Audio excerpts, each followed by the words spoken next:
And Jeffrey is got all sorts of different things that he is doing today, and you have got an incredible new project. Talk to us a little bit about this, my man. Yes, thank you. Thanks for having me back. It's great to see you. Yes.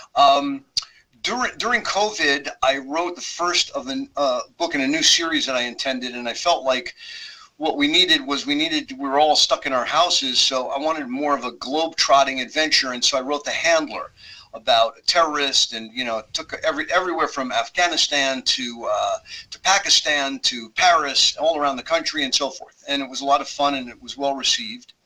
And so when I decided to do the sequel, I wanted to do just the opposite. I wanted to have it more confined, a book about what's going on in the United States, the fact that terrorism is still an issue, as we've now seen to be true, unfortunately. And so that's I brought back the same characters, Nick Reagan and his partner Carol Gellis, and I have them running around Washington, ticking off a lot of bureaucrats and big businessmen, but they're trying to get to the truth of something rather evil within the system. And that's the book, and it's a lot of fun. We have got a great guest with us today. The amazing Jeffrey Stevens joins us live here via the magic of the old Skype. Yes, the Skype-a-rooney, and we have the fantastic Jeffrey Stevens with us today. So, Jeffrey, what's been the feedback that you've gotten on this book so far, my man? It's been great. It's been so wonderful. I mean, I'm getting emails from people, obviously, that I don't know, who go through to me on my website, jeffreystevens.com. By the way, folks, Stevens is with a PH. And they just tell me that they got this book and they can't put it down, and they wanted to let me know that. And some of them have not read The Handler, so then they're going to go back and read the first book, which is The Handler. And, I don't have to tell you, that's so gratifying, because what you want to do is you want to entertain people. I'm not here to preach. I'm not here to, write a treatise on espionage. I'm here to entertain in an intelligent, believable way. That's a key for me, that it's got to be authentic, that the settings have to be authentic, the people, the circumstances, it all has to feel real. People today, as we know, they're far more sophisticated than they were, even 50 years ago. I mean, you just can't fool people that easily. I had a guy, I had drafted a book. It wasn't this one. It was a prior spy thriller. And I had this fellow look at it. He was in the military, and he helped me with, as I say, authenticity. And he got really upset with me because there was a scene where, with the particular weapon that the main character was using, he fired 7 shots, and that gun only has 6. So I had to go back and rewrite the scene. That is amazing. So, but people pick up on those things. And so it's wonderful for me to hear that people are enjoying it. And it's only been out a short time, but, Enemies Among Us is the book, and it really, really has been a labor of love, and I'm enjoying the reaction. That is awesome. We have got Jeffrey Stevens with us today. He joins us live here on our big program. So take me through the writing process of bringing this book to life. I'll tell you, some books are easier than others. It's sort of like childbirth, I guess. But some are simpler than others. This book, Enemies Among Us, I came up with the idea and then was having a conversation one day. It's funny how these things happen. So your question is so great. So I hadn't started writing it yet, and I was just kind of like outlining it in my head. And with this, I'm talking to a fella down in Florida who is a very well-known chiropractor of all things. And he said, I have a great idea for a subplot. And, when people tell me that, I usually say, oh, yeah, let's just go have another cocktail. And That's right. That's right. But he said, I really do have a great idea for a subplot. And he gave me this concept. And so I made him a character in the book. I wrote the subplot into it. It gave the book such great texture and such great pacing. And I was just thrilled. And I just wrote this book in no time. I mean, this book wrote itself. I had so much fun with it because, sometimes you realize that the characters, I know this sounds a little nutty if you're not a writer out there, but trust me, sometimes the characters become so real that when you try and get someone to do something, they can't do it because it wouldn't be true to their character. So if you've got a character who's completely honest and has got great integrity, and now they're going to tell a lie, there's got to be a really good reason for that. Otherwise, the reader's going to say, well, this is baloney. This guy would never tell a lie. That's not who he is. And so there's a lot of that goes into it. And so this book was easy to write. Others are tougher. I'm working on a book now that's very topical and has a lot of serious issues in it. And so it's a little bit tougher to get through, but I'm working on it. We have got the fantastic Jeffrey Stevens with us today. He joins us live here talking about his incredible latest book. So, when you put this book together, what was some of the trials and tribulations of bringing this thing to life? Well, one of them is, I don't have to tell the people out there who write at all.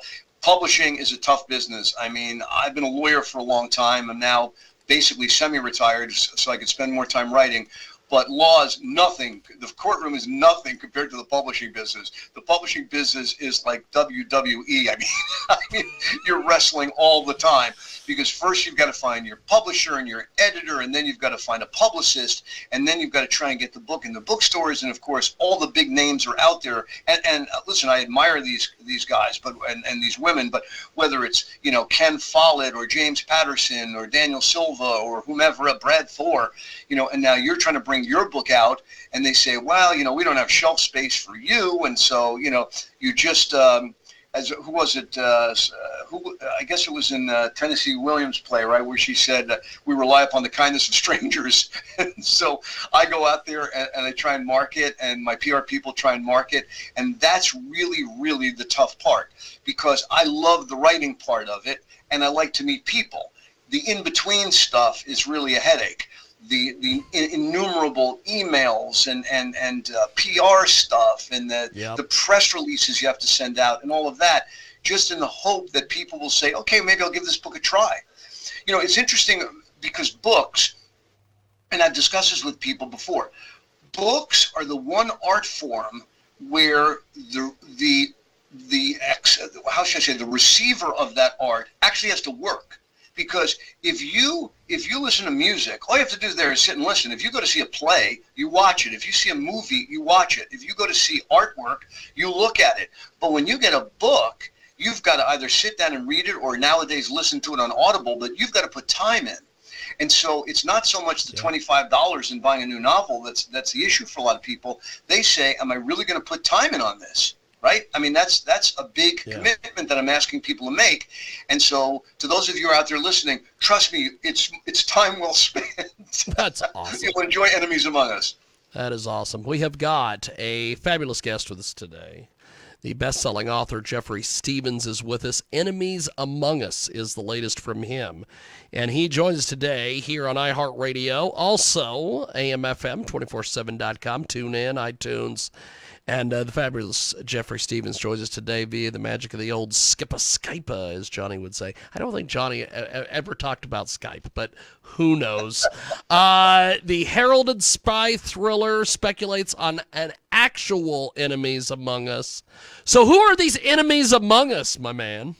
Well, I had a very good friend who has since passed, but he was the reason I got into writing spy novels to begin with, because I found out that he was in corporate America, but he worked for the CIA, and he was actually one of these agents. And I learned a lot. I mean, he didn't share, secrets with me of the government, but he told me about how things work and how people, the spies, it's not really tuxedos and martinis like James Bond. These people work in the shadows. They make sacrifices. They have to be incredibly patient and so forth. So it really is quite an undertaking for the safety of this country, just like people in the military give so much to us. Yeah. And so I like to write about them and make them heroes. And I also see who the villains are. So a lot of times it's bureaucrats. They get into these agencies of government. They're not elected, and they're not career agents or anything. They're political. I'm sorry to say this, but many of them are political hacks who are given these little plums by their friends who get elected and say, how would you like to run, and fill in the blank, the CIA, the FBI, the Department of Justice, whatever it is. And so we, the people, have not elected them. They have not worked their way up through the ranks, and suddenly they're in charge of things, and often they are wrong in what they do. Their judgments are wrong. Now, add to that when people might have a bad motive, like in the book, and this is fiction, obviously, but when they have a bad motive, it even becomes worse, right? Because now you've got people who are not particularly competent, and they've got bad plans for this country. Then you add to that the people in big business. Look at what happened in Congress. What was it? It was yesterday, right, where all these CEOs of these social media things companies came to testify and couldn't even apologize properly to the people who've lost their children because these social media sites are not properly monitored and not properly run, according to Congress. This is serious stuff that's going on because these people have so much money and so much power. You know, it used to be that power came just from cash, or you control the oil, or you control the coal in the country. Now it's information. I mean, who controls this country? People in charge of Facebook, Meta, Instagram, TikTok, the Chinese from TikTok, all of that. And so I wanted to look at that and see what these people are doing to hurt us. Big Pharma, which is the subplot, spoiler alert here, but Big Pharma is the subplot that doctor gave me. And all of these things we have to take a look at, and I want to make that look entertaining. I don't want it to be a textbook. And so that's why I wrote Enemies Among Us, because it's fun. We have got the fantastic Jeffrey Stevens with us today. He joins us live here on our big broadcast. Can you talk to us a little bit about how your book delves into the world of espionage and the presence of hidden adversaries, and how exactly did you conduct the research to ensure the authenticity and portraying this whole covert realm? Well, as I say, that's a good question, because I've had friends who are in the business, so to speak, and so I've learned a lot from them. I've done a lot of research on my own. I've had my own experiences in decades of practicing law and getting involved in different things with the government, and so that's an interesting part of it. But the way this book unravels, or unfolds, I should say, is that it's not apparent at first who the bad guys are and who the good guys are, right? And sometimes we don't know. And the point of this novel is to show that sometimes what may be obvious is not, and what should be clear isn't so clear. And so along the way, we have to deal with the fact that Nick Reagan is betrayed by people within his own agency, people in other agencies. He has to go to people that he really can rely on, because that's when you really need trust. I mean, trust is at the essence of everything, isn't it? I mean, trust is the key to a successful marriage, a good friendship. I mean, and certainly when you're dealing in these life and death issues, both nationally and internationally, you need to be dealing with people that you can count on. And that's tough. I mean, that's tough when you see what's going on in our government now. You wonder what the heck. I mean, as the quote has gone, how can you have a country if you don't have a border? And yet people are trying to tell us, oh no, there's no problem with the border. The border's fine.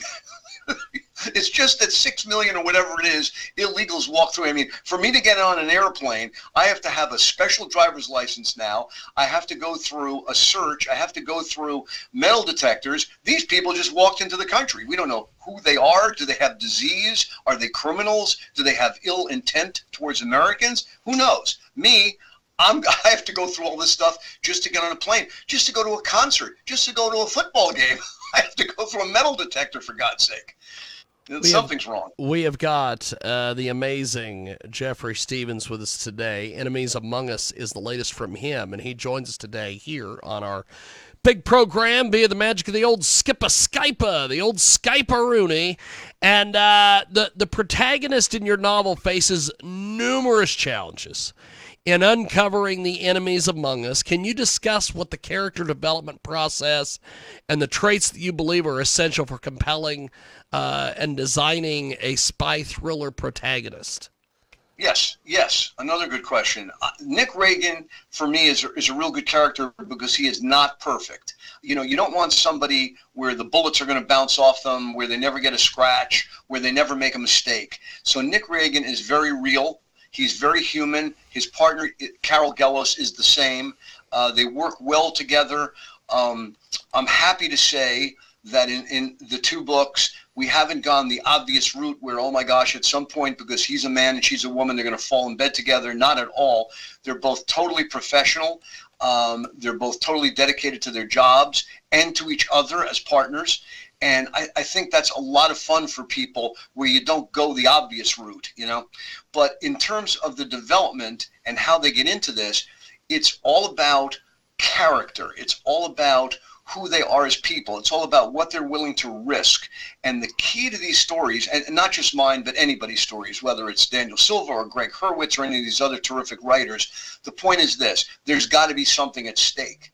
They can't just be going through the motions. There's got to be some form of danger to them, whether it's a physical danger, a career danger, or some other form. But a lot of it is physical, and a lot of it is about violence, although we try not to be overly doing that in the course of the book. But still, these are the things that show the reader who these people are, because let's face it, action is character. You could sit here all day and tell me who you are, but if suddenly we're faced with a crisis, you and I'm going to find out in a heartbeat. Are you brave? Are you loyal? Are you a coward? Are you disloyal? Can I trust you? Should I distrust you? All those things become apparent through action. And so that's what the book is about, showing people who they are and what they do. That is awesome. We have got a fantastic guest with us today. I'll tell you, you have written so many great books, and you have put together a new one here with Enemies Among Us. This book is incredible. Enemies Among Us explores the blurred lines between allies and enemies. How do you approach creating basically morally ambiguous characters? What do you hope the readers will take away from some of these portrayals? That's interesting, because I find, and this is my taste, and everyone has their own, but when it comes to movies or books, I don't like one-dimensional villains. I think on some levels, and I'm not the first writer to have said this, the villain has to be the most interesting person in the book. If the villain's not interesting, then what have you got? I mean, you really have to have somebody who is not just pure evil, although that can be, you can get a visceral reaction to that, but it's far more interesting if they have layers. And so beginning with the handler and leading into Enemies Among Us, the main, I'll call him villain, is somebody who has many different facets to who he is. And I didn't just want to do, how shall I say, like Goldfinger, for example. I love James Bond, don't get me wrong. But Goldfinger is just like, he's all bad. I mean, there's nothing good about him. All he wants is to corner the gold market, to rob Fort Knox, to kill his enemies. That's it. There's nothing more or less to him. But that's not who real people are. People get to be the way they are because of something. And so I like backstory for my villains as well as for my heroes. And I like to show them in different potential lights. So in a book that I've written, for example, one of the, quote, bad guys is a very interesting sort of sinister deal maker in New York City. But he's not all bad, because he actually does a couple of good things, and that gives you this hold on for a second, let me think about him. And I like that reaction from people. I don't just want it to be, somebody who is pure evil, which does exist in the world. I mean, I can't think of a single redeeming quality for Adolf Hitler or Vladimir Putin at the moment, but that exists. But when you're writing fiction, you want something in there too that gives it more texture, is the word I'm looking for. That's awesome. Jeffrey Stevens with us today. As we wrap up here with you, my friend, how do we get the book and get involved with everything that you're doing online, my man? Well, buy 10 or 20 copies. But no, you go there. You can ask your local bookstores. I like to support local bookstores. But the obvious way, I mean, I hate to say it, but it's the 800-pound gorilla nowadays. You go to Amazon.com and look for Enemies Among Us, and it's there. And they usually have a discount on it, which is nice. And if you read it and you like it, you could put reviews on there for me, which would be terrific. If you don't like it, don't say anything to anyone. And you could look on my website, as I said, is jeffreystevens.com, Stevens with a PH. And you can see the other books I've written and some notes and reviews about this book, so you'll know that I'm not just selling you a story here, that the book really is being well reviewed and well received. And I hope people enjoy it, and that's the name of the game. Fantastic. Well, you are amazing. Thank you for making some time for us today, my friend. And Thank you for having me back. You guys are terrific every time. Thank you so much for the support. Well, you have yourself a wonderful day, and we will talk to you soon. Thank you, sir. Thanks. Take care. Appreciate it. There he goes, the fantastic Jeffrey Stevens with us today. Joins us on the old Skypa, as they say. I don't know who's saying it. Don't know why they're saying it, but they are indeed saying it. Get a hold of us online over